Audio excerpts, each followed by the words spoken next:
When is Teresa ever going to leave this house? It's quite embarrassing to have a shut-in NEET around the house. Have you planned your move yet? I'll be out of here by today. I can't stand the sight of you, Lenny, anyway. It was clear to anyone that Lenny, my sister-in-law, who ridiculed me with a smirk, was trying to take over our house. However, there was a reason I decided to move out and let her have the house. I had a firm belief that Lenny would not be able to live in this house for long. My name is Teresa.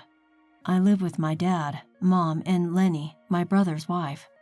My brother was assigned to work overseas shortly after getting married, and Lenny firmly refused to live abroad. Lenny ended up living in our house, shamelessly so, despite being in the so-called newlywed stage and living separately from my brother. I remember well the day Lenny came to our house. She brought a lot of luggage with her and said without any remorse, "Edwin has gone overseas, so his room is vacant, right? I've decided to live there." My parents and I were baffled when Lenny came to the house without any prior discussion.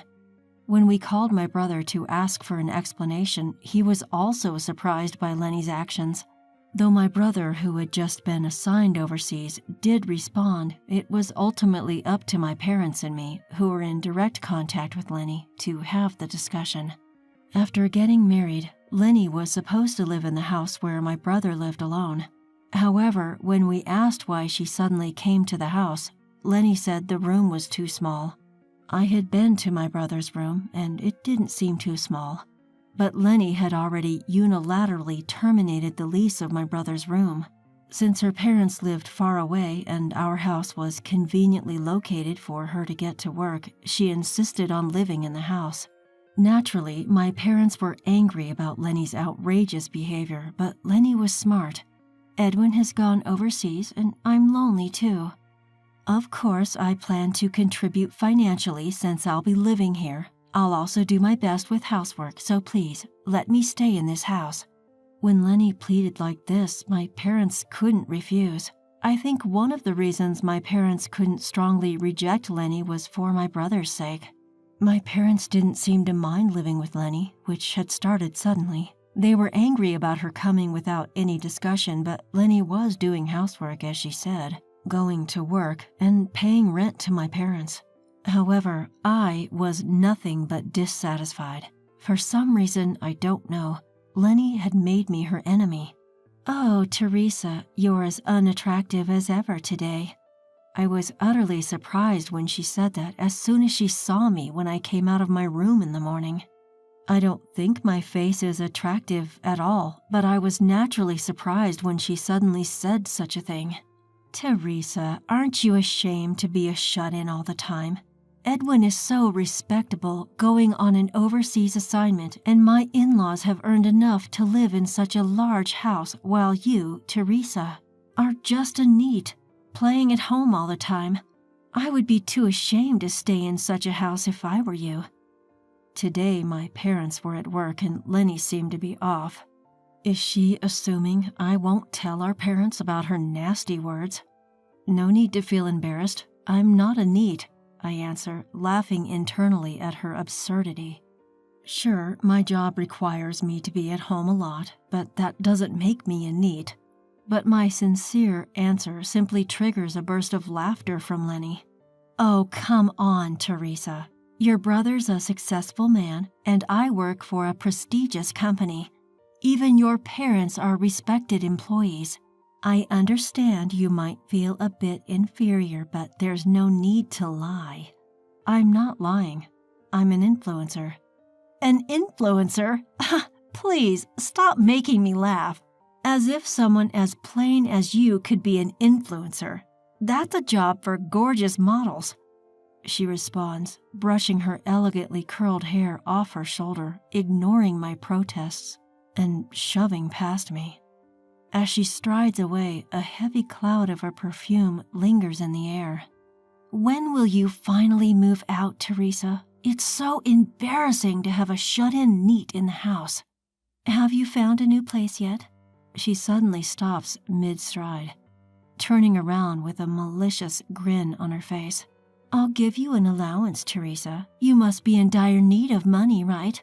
It's only fair for all the housework you do. Laughing softly, she pulls a few $10 bills from her wallet and throws them onto the floor. Well, see you, she says, leaving the house. Her dismissive attitude really gets under my skin. I'm not only frustrated with Lenny, but also disappointed with my brother's lack of discernment. Did they really think I would just stay silent after such a provocation? Perhaps Lenny saw me as a quiet and meek sister-in-law, but I'm not the type of woman to just sit back and take it. I pick up the strewn money, open the door to Lenny's room without her permission, and throw it inside. She sure had a lot of nerve, acting so high and mighty over a few tens of dollars. Luckily for me, I'm not strapped for cash. I had planned to relax today, but now it seems I'll be quite busy. After tidying up and finishing my work for the day, I start packing my things. I can't stand living under the same roof as Lenny any longer. I decide to move into my boyfriend's house.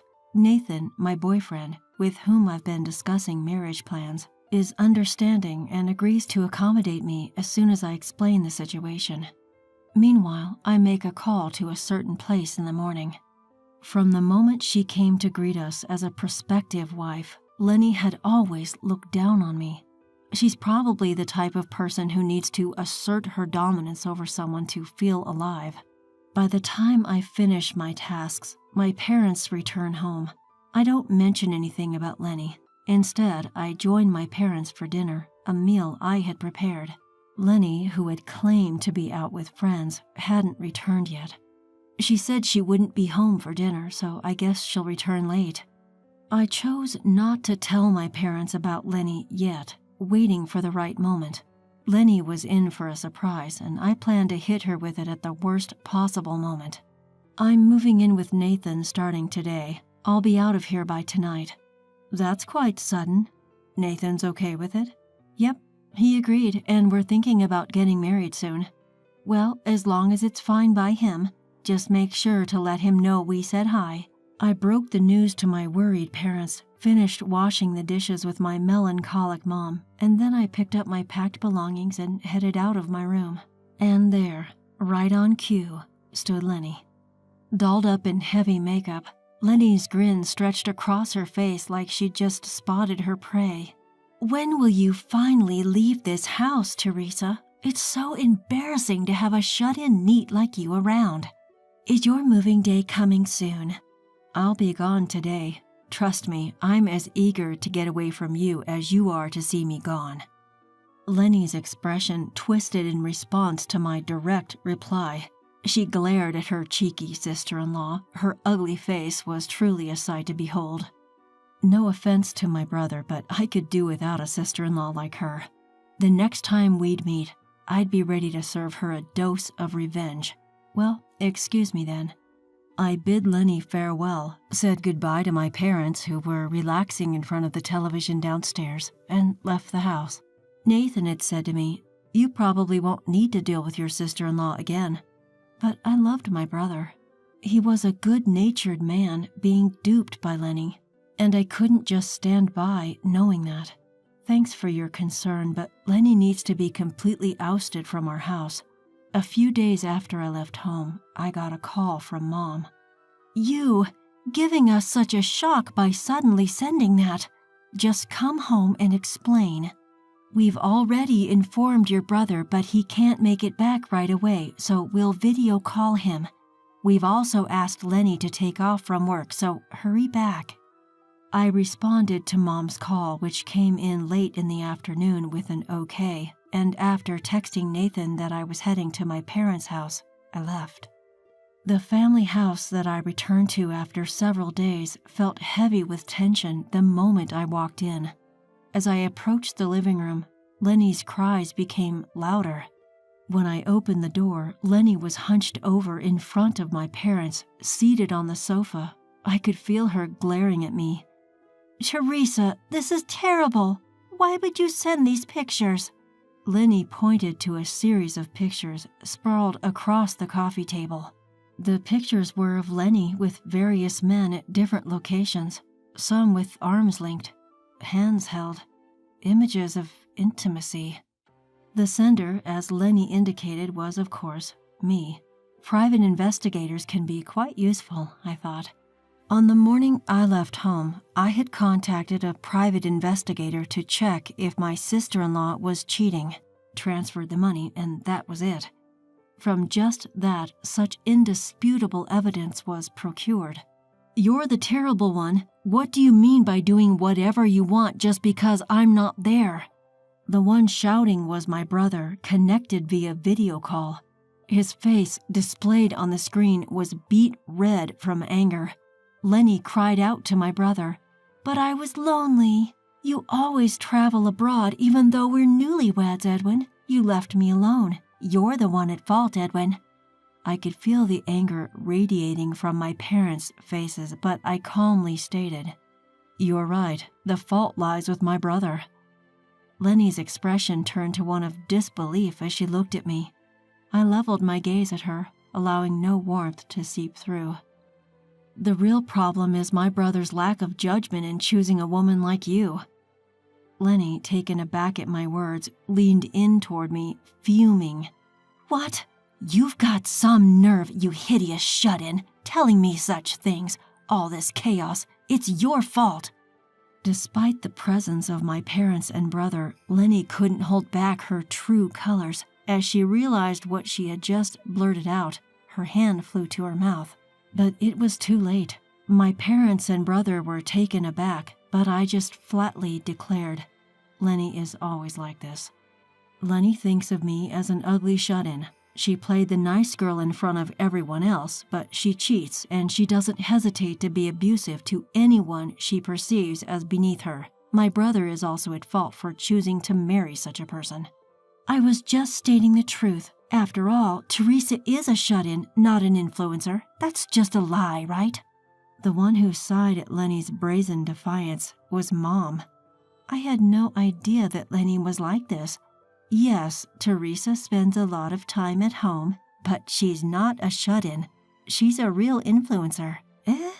As Lenny gasped in surprise, I shared the name I use for my influencer activities. I suggested she look it up on her mobile phone, and she hurriedly began her search. Upon seeing the search results, a flustered Lenny looked back and forth between me and her phone. Then, with an expression of disbelief, she pointed at me. "Really? Teresa is this person?" "Yep.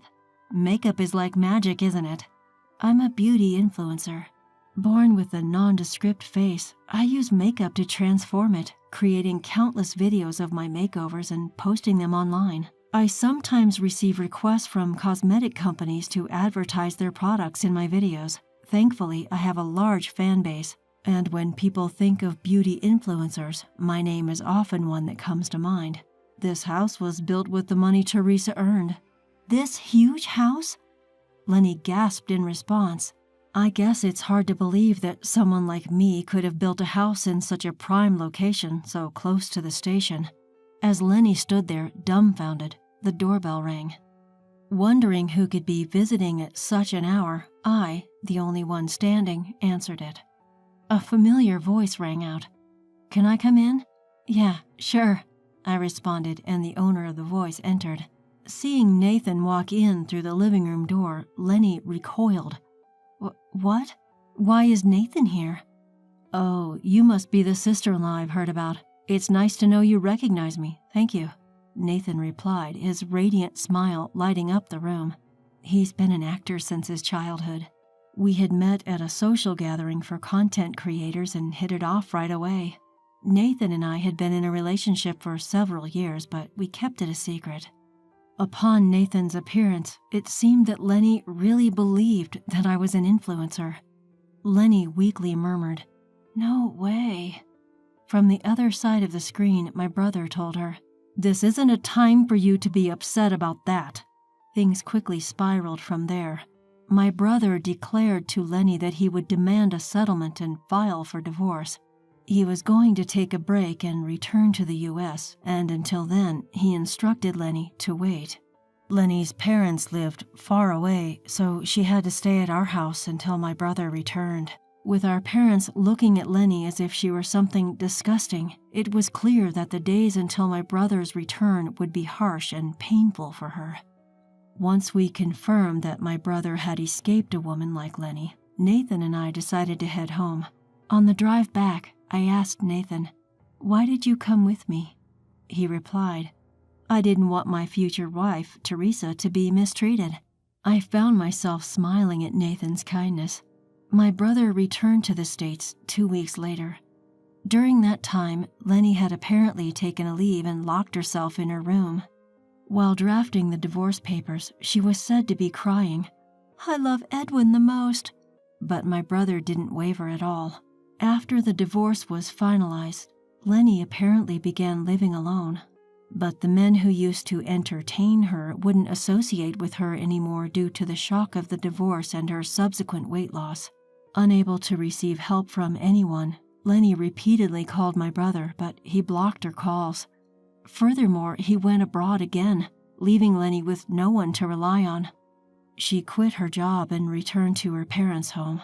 Ironically, Lenny, who used to mock shut-in NEETs, had become one herself. Since then, my brother has been careful about his relationships with women, but he met a wonderful woman abroad and married her. The new sister-in-law, a brave woman with beautiful blonde hair, is learning English so that she can communicate with me and our parents. In time, Nathan and I also got married. Our wedding made the news. The marriage of Nathan, who had been beloved since his childhood acting days, was celebrated, and I was accepted by the public as Nathan's wife. Now that everything is resolved and peaceful, my family and I are living happily.